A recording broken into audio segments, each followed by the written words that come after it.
Hello, Dean Beiner. How are you today? I'm fine, thank you.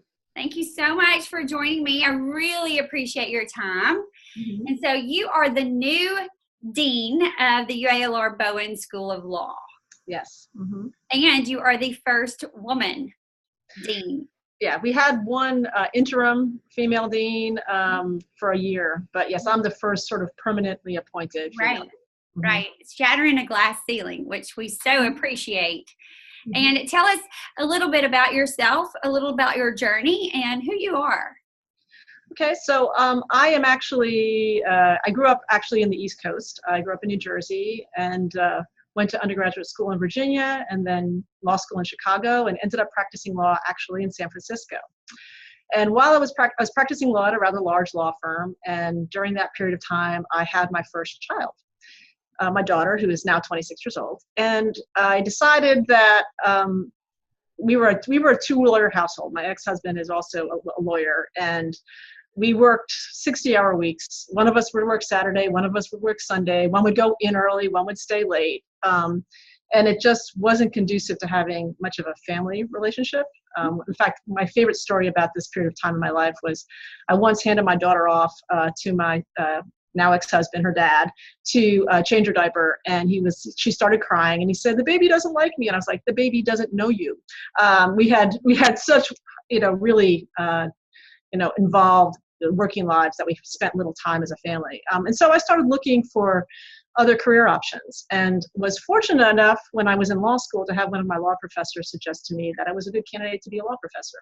So I started looking at, well, how does one become a law professor, looking about how you do it, how do you get one of those jobs, and realized you have to cast a really wide net nationally to find one of these jobs, and ended up getting an offer to work here at UA Little Rock. Right. So that was in 1994, 20 some years now ago, and I've been here ever since. Excellent. Well, we are very lucky to have you here, and you've done an extensive career in multiculturalism and women's studies, and taught on those levels. Is that correct? Yes, I've taught gender in the law. I teach a seminar on sexual harassment law. I am very interested in women and people of color in the legal profession and promoting diversity in the legal profession. Yes. Right. Which is a large part of the vision moving forward with the Bowen School of Law as well. We're always working on making law school accessible to more folks. I think one interesting fact that people probably don't realize about Bowen is that a third of our student body is first-generation college graduates. So, so these are people who are new to professional life generally, and we're very excited to have those folks have an opportunity to go to law school, right, and provide access to justice across the state of Arkansas. Right. So I don't know if you have it handy, because I know we're having a very casual conversation, but do you happen to know what your population is like, men versus women, and then the other diversities therein? So we are about, I would say, close to 50-50 women to men, probably just slightly less women than men, probably around, maybe it gets us 45-55, but they're close to 50-50. And that's been the case for law schools in the United States for a long time now, that we've been about even, although it's a totally different thing when you're talking about partner levels in law firms. It's a different demographic there. When it comes to diversity, I believe our incoming class is about 23% students of color. 10% veterans, and then again we usually have around 30% first generation college grads. Okay. Yeah. And so, being a woman who practiced law and now a woman in the educational field of the law, the academia side, how do you see women interacting in the practice of law? And, how can firms attract more women? And how can educational institutions attract more women to the law? And, because that large firms need to have diversity as well. And how can they be more appealing to women in the law? Yeah. Well, I think part of it is there's got to be some restructuring of the way large law firm practice is the baseline of how it's structured, the work. there are a lot of firms that have gone to allowing people to go somewhat part-time.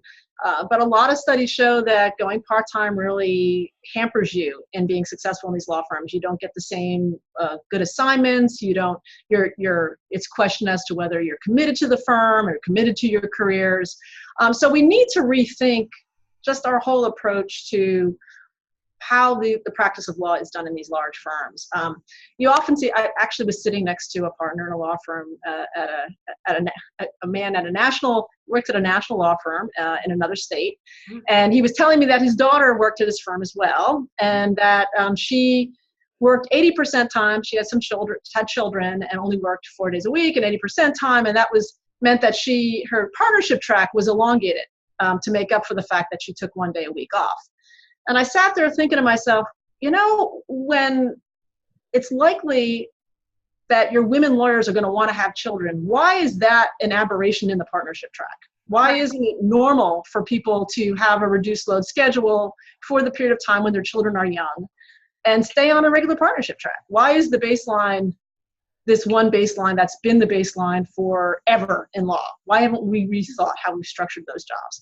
And I think that's what's going to have to happen. I mean, right now, it's tough for women in these large law firms.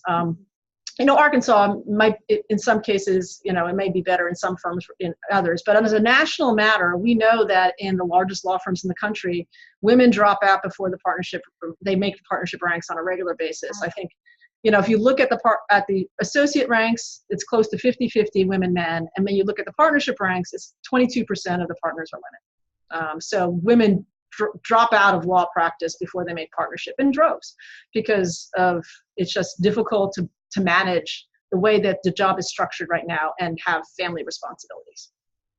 Why is that? Is that because women prioritize their families and they choose to make that, and the men that are practicing law just choose to not? I have a hard time thinking that men are choosing to not prioritize their families, or is it just to lead up, per se, into the practice of law, into partnership, to lead up into that level of leadership, that they are pressuring the men or giving them the expectation that you will not take off that 5th day of work? Yeah, I think there is a lot of pressure on men, even in law firms that say, if you have a new child, doesn't matter male or female, you can take time off. You can take some parental leave.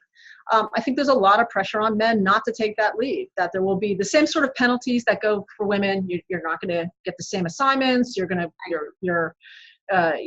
commitment to the firm is going to be questioned. Men are under the same sort of pressures as women are. Right. Women have less options. They want to take that time with their children, and so they're willing to take the career hit for doing so. Right. So I think there is some choice in that, but there is also a lot of firm pressure, to be seen as a team player who doesn't prioritize your family first, whether you're male or female.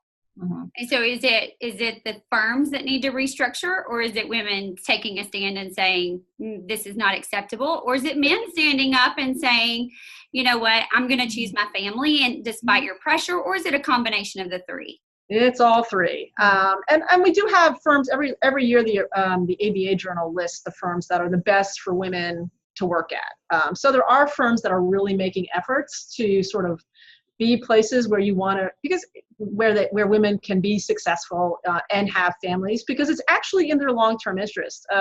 It's estimated that it costs a firm somewhere between $200,000 and $500,000 when an associate quits and they have to retrain a new one.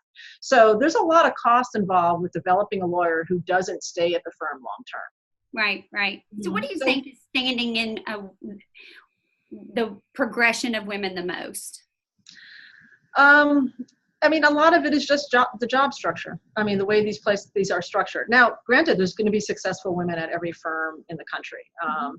And I think we also need to see those women, taking the lead to support other women. I was very, very fortunate in my law firm. I was actually the first female associate to have a baby. Every other woman who had a baby at my firm had waited until she was a partner.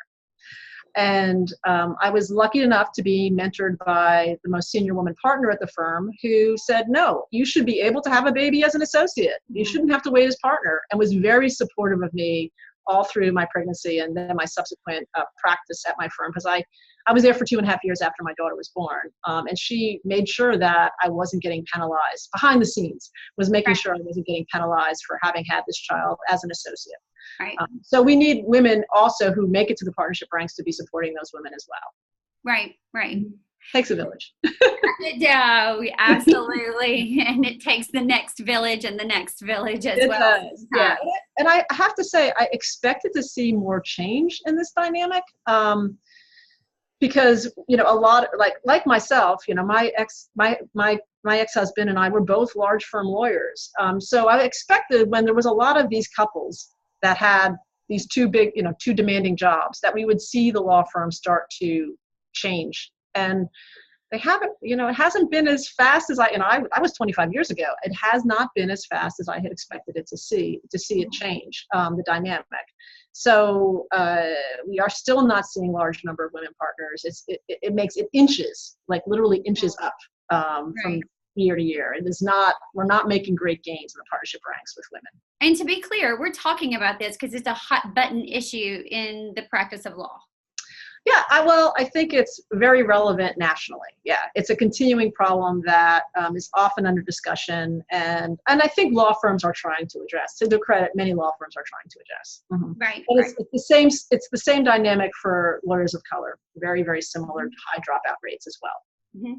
Absolutely. Mm-hmm. And so, back to the School of Law, to Bowen School of Law. Sure. Where do you see it in the next 5 years?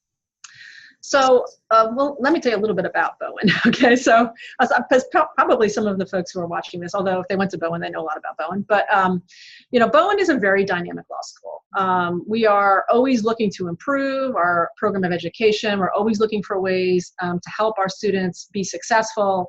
And we've had a lot of change over the last few years in terms of how we're approaching our curriculum. So we have a very dynamic curriculum. All of our students have to do what is called an experiential learning requirement. So they have to actually do a live client clinic where they actually are representing clients, or have to go into an externship where they're shadowing a lawyer who's practicing law. We want them to get that really hands-on experience and get and know what it is to actually be a lawyer. Mm-hmm.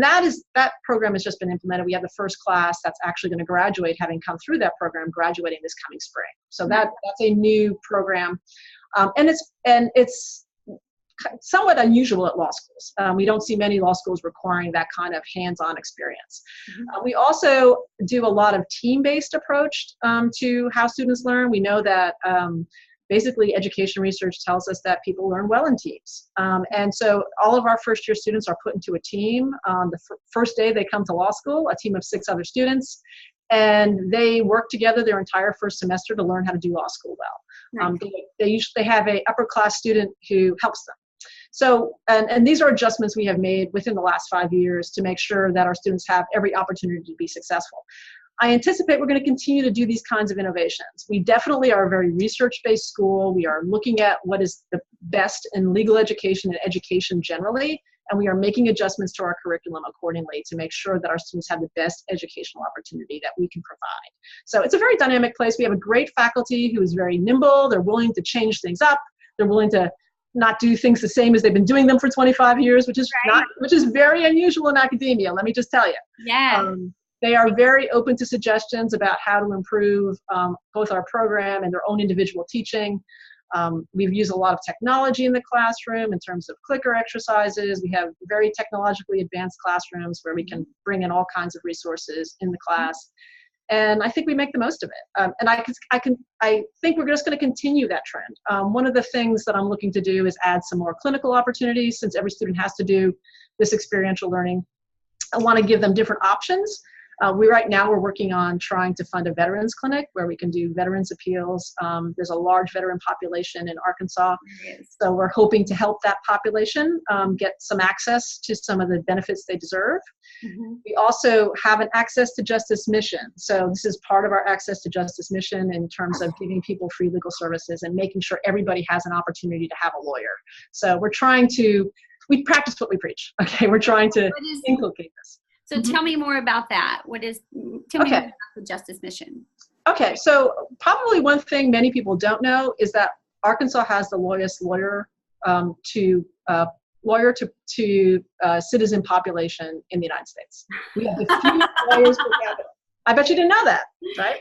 So we have a lot of ambulances and a lot of cases. yeah. So it's always us in West Virginia are always neck and neck with the fewest lawyers per capita of any state in the country, which, as you might expect, causes all kinds of access to justice issues. I mean, people in some rural counties, there are no lawyers at all. Okay? Really? Or there's one lawyer in the entire county. So we need more people going to law school and servicing those in the rural areas of our state. Exactly. So we have actually developed what we call the Rural Incubator Project, where we are taking recent Bowen grads and basically supporting them in going back out to practice in their hometowns and rural parts of Arkansas where there are not enough lawyers. Right. And we just launched that project this year. We're going to have our first 5 students enter it in September of this year. Awesome. And basically, we're going to put them through a business boot camp about how you start your own law practice. And then we're going to go and send them back to their hometowns. We're going to try to help them find mentors there. And we have one of our clinical faculty members who's basically going to act as their law partner. So they can run their cases by them, run their papers by them and their complaints, make sure that they're doing a good job. We're also supporting those students with a $3,000 stipend to help get their businesses started the first year. And we've been really lucky to partner with both the Arkansas Bar Association as well as the Pulaski County Bar Association and the ATLA, the Arkansas Trial Lawyers Association, to provide CLEs to these students without either scholarships for CLEs or free CLEs from these organizations, so they can learn what they need to do to be successful in practice without having to spend a lot of money with CLEs. So we've had great partnerships on this, and we're very excited about having this first group of students start. We're hoping they're going to stay in their hometowns, love them, and really develop practices there where there's a real access to justice. Right. That is awesome. That's amazing. I told you we're doing interesting stuff here. Yeah, you are. That's fantastic. And it's a win-win. It's a win for Arkansans. It's a win-win for those that have that need. And it's a win-win for students that just slide into a position and get busy immediately. Yep. That's wonderful. Congratulations. For your new position. Congratulations for all of us here in Arkansas, I feel like. That's sweet of you. Well, it's truth. So thank you so much for all you stand for, all that you're doing for others, and all that you're doing for the students there at the Bowen School of Law. And I can't wait to come and visit. And come visit, definitely. Absolutely. And come see everything and everyone and what's going on. And I look forward to that. So thank you again for your time. It's so precious. And I greatly appreciate it. My pleasure. Thank you so much for asking me to participate in this. My pleasure. Have a great week. You too. Take care.